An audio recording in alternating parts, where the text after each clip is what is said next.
Nowadays you hear the phrase pay yourself first all the time. Now I agree in theory, but when we look at it deeper, how does that affect other areas of our financial lives? Is the pay yourself first mentality really the best way to make progress with your money? All this is coming up in the video, so hit that like button and let's get started.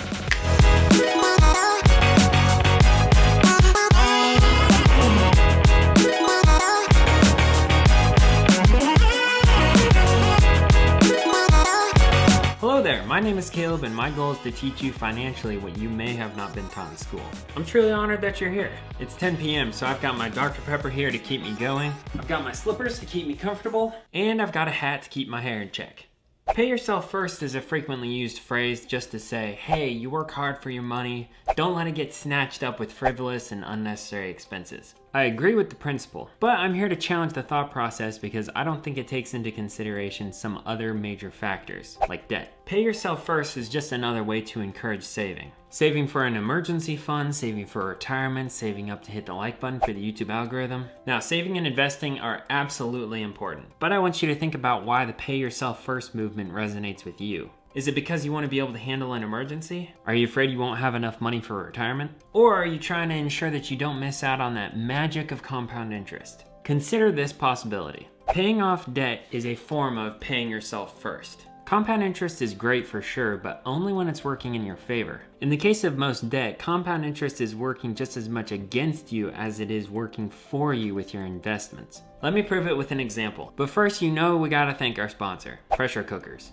Bailey got an Instant Pot for Christmas and used it tonight to make a pork loin, and it was truly unbelievable. Alright, let's look at how paying down debt is a form of paying yourself first. In this example, we'll use the tool of net worth to explain. Boiled down, pay yourself first is essentially a strategy to increase net worth by taking advantage of compound interest combined with time. So we're able to use net worth to create a quantifiable means for determining which situation is better in our example. Net worth is what you own minus what you owe, so highest net worth wins in this example. One thing, I understand this isn't a perfect example by any means. It cuts out a ton of life variables that can affect it. This is merely a way to prove a mathematical point about the thought process behind the pay yourself first movement. Okay, let's make this super simple and say that you have $10,000 invested at a 5% rate of return. And you have $10,000 in credit card debt, also at a 5% interest rate. In this case, your net worth is zero because you have $10,000 in investments and $10,000 in debts. If you had $1,000 of extra money per year to put anywhere, pay yourself first would say,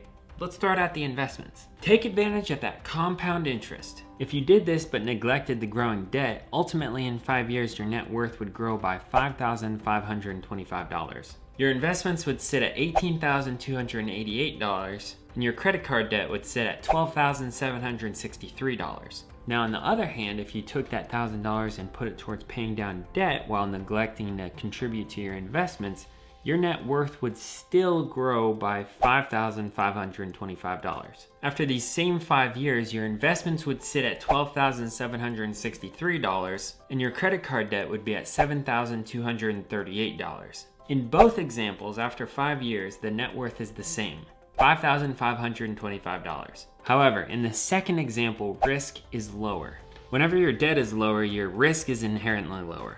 Now keep in mind these examples have 5% interest rate for both investments and the credit card debt. This example would change significantly depending on what kind of debt and what kind of investments you used within it. For example, the average interest rate for credit cards in America is much closer to 15%, whereas the federal student loan interest rate is 2.75%. Clearly this wasn't meant to be a perfect example, but it was meant to challenge the reasoning behind the pay yourself first mentality. Here's one more thing that's vital to understanding this topic. When you make an investment in the stock market, you are hoping for a good rate of return. The average rate of return in the stock market is about 10% according to NerdWallet. But nothing is guaranteed in the stock market. What is guaranteed is the interest rate on your loans. As we've already established, paying down debt is the same as increasing your net worth because it's lowering the amount of money that you owe on a loan. If your credit card interest rate is 15%, you're effectively guaranteeing a 15% rate of return on the money that you use to pay off that loan. 15% is a great return.